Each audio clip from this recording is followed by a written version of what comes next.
Hey y'all, so just wanted to give y'all an update. I am done with my fostering classes. That's so exciting. It's crazy. 5 weeks gone. Just done. It's crazy. I'm literally waiting for a call from my licensing specialist to come do a home study at my house, and then once they say that my house is safe for a child or children to live in, they could start placing a child with me. They do not have to wait until I get like the paper or the go about of like, yes, you're licensed. They said as long as we've come into your home and have given the okay that your house is safe and that there's no red flags with anything, and there's not. My instructor is very open about things, so if there was ever an issue, she would just come to me to talk about it. But anyway, so it's literally like anytime. My specialist told me to call him when I got my screens in. My screens are in, and I called him yesterday, and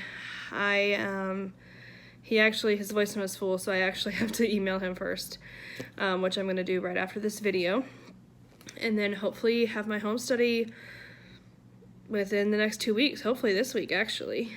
It would be nice to have it this week. So anyways, that's the update right now. Today we talked about discipline, and obviously you cannot use corporal punishment on these kids, but after a lot of people have asked me, like, isn't it going to be hard to parent these children without spanking them? Because they do have more trauma.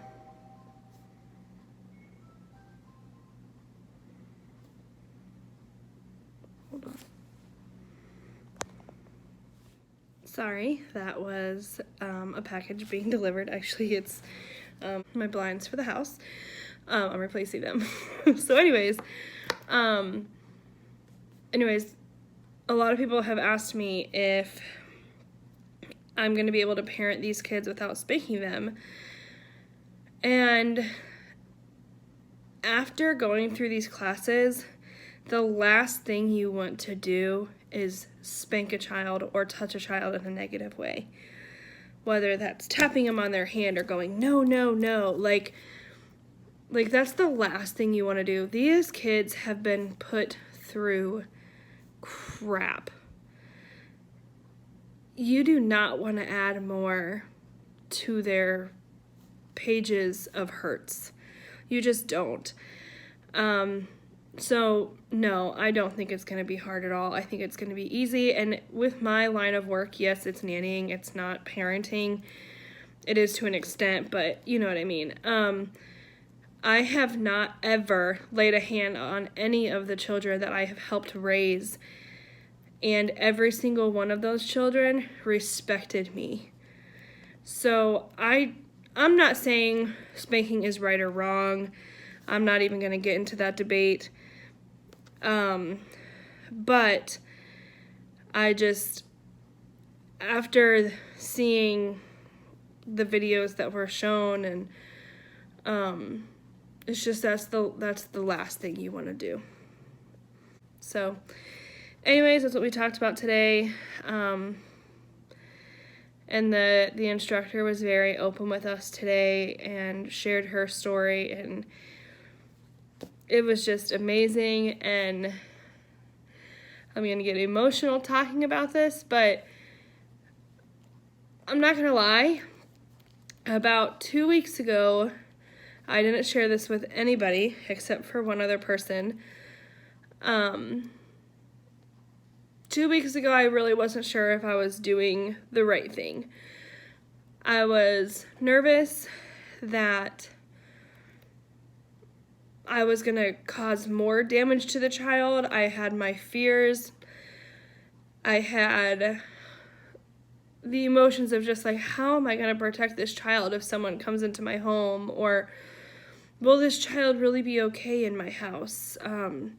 Will I do the right things? But then last week we just talked about different things, and then hearing the instructor's story today and everything else, it's just made me realize that this is definitely where I need to be. This is something I've wanted to do for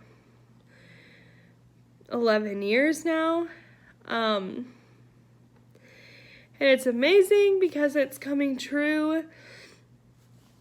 And I cannot wait to help a family, and I cannot wait to help a child. It's so exciting. Sorry. I don't know, like, I'm so excited. Of course I have my normal, like, random little fears, but those are normal. But I know this is where I'm supposed to be. I know that this is where God has called me to be. So just to see it happening, and like I'm just one step closer to this process, and I know that just because I have the child, things are not going to be rainbows and butterflies. Like, I feel like that's going to be the real hard stuff, is when I get the child or the children. So just keep me in your prayers, like I've asked you every week. You know, I'm constantly praying for the child that comes in my door, for him or her. I'm praying for them several times a day, that God will give us that connection, you know, quicker, and that God would give me the things to say and the things to do for that child. I don't know. It's just going to be really exciting. Pretty much from here, I'm just going to have my home study, and then from there, they approve it, and then I just wait for the call to get a child placed with me. So now this week is just going to be me focusing on getting everything like really ready for the house to be inspected, and just really finalizing everything. I did find a daycare that I liked. I also need to call my bosses or email my bosses and figure out what the plan is for childcare. So anyways, yeah, so that's it. If things happen the way they are, I'll try to do weekly updates, but if not, I'll just do like updates when they're needed, because now that there are no classes, it's not as big. I am very excited to get my Saturday mornings back. And yes, I know when you get a child, you still have to wake up early. You don't get to sleep in. But there's a difference in waking up and getting ready and getting dressed and presentable than it is getting the child out of the crib, changing their diaper, and wearing your pajamas until noon if you want to. Like, there's a whole big difference between the two. So I'm just excited. I'm excited to open my house to these children that I don't even know yet. Anyways, all right. Thank you guys so much for praying for me and sticking by my side.